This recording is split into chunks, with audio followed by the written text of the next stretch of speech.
Monsieur le Président de la République, je voudrais d'abord m'excuser auprès de l'assistance et des participants puisque il m'est impossible de me tenir debout plus de 3 minutes, même quand je m'appuie sur ma canne. Ce n'est certainement pas l'âge qui en est l'origine, mais peut-être mon état de santé. Alors si vous me donnez l'autorisation de parler assis, Monsieur le Président, je vous en remercierai beaucoup.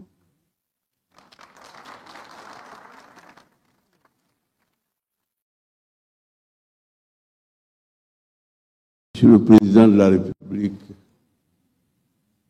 Monsieur le Président de l'Assemblée nationale, Monsieur le Premier ministre, Mesdames, Messieurs les chefs d'institution, les autorités en vos rangs et grades, je vous salue avec respect et avec considération.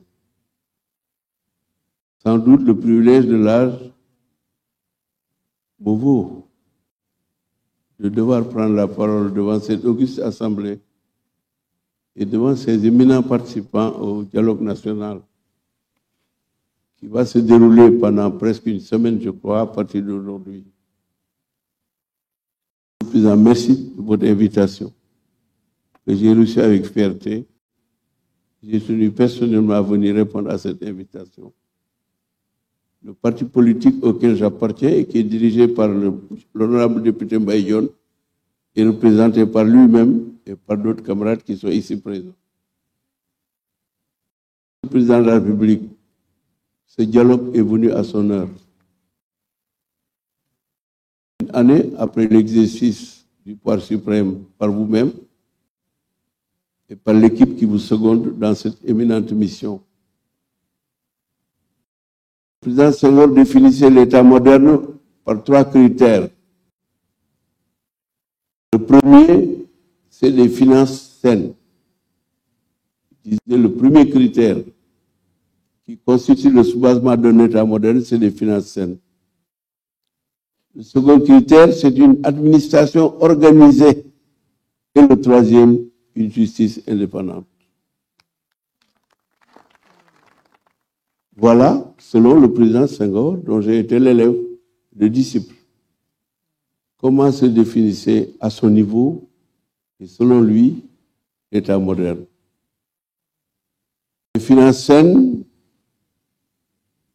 les ressources, nécessairement, les ressources internes et des ressources externes, bien gérées, et comme vous le dites souvent, dans la transparence et de manière juste.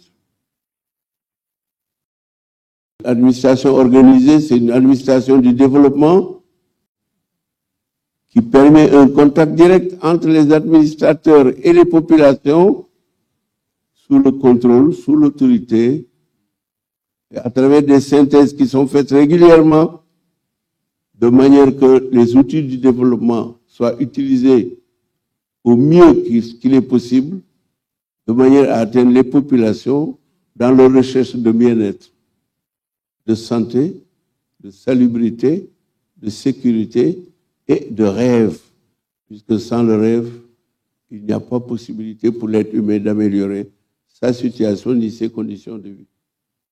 La justice indépendante, qui est la justice rendue au nom du peuple, pour le peuple et par le peuple. Je commence donc cette brève allocution par cette référence historique.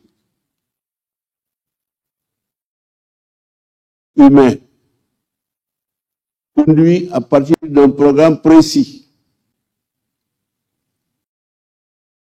une volonté commune partagée pour sortir des ornières du sous-développement, puisque le sous-développement se définit par les difficultés inhérentes à la vie quotidienne, et il n'existe pas un seul pays au monde où il n'y ait pas de problème de développement, puisque le développement est un exercice continu, à composantes multiples, par étapes régulières, mais il est porté aussi par des institutions de toute république ou de tout État, pour les empires et les royaumes, ensemble, la main dans la main, avec les 3 références que vous donnez souvent dans vos allocutions, Monsieur le Président de la République, c'est-à-dire la tolérance,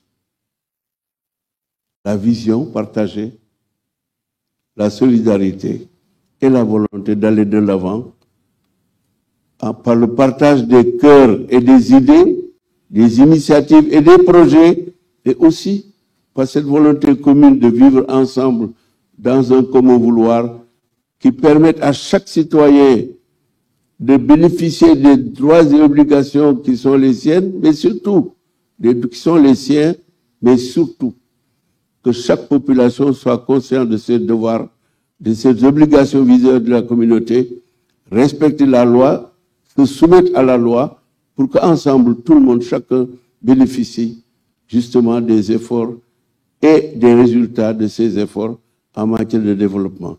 Je vous remercie, Monsieur le Président de la République.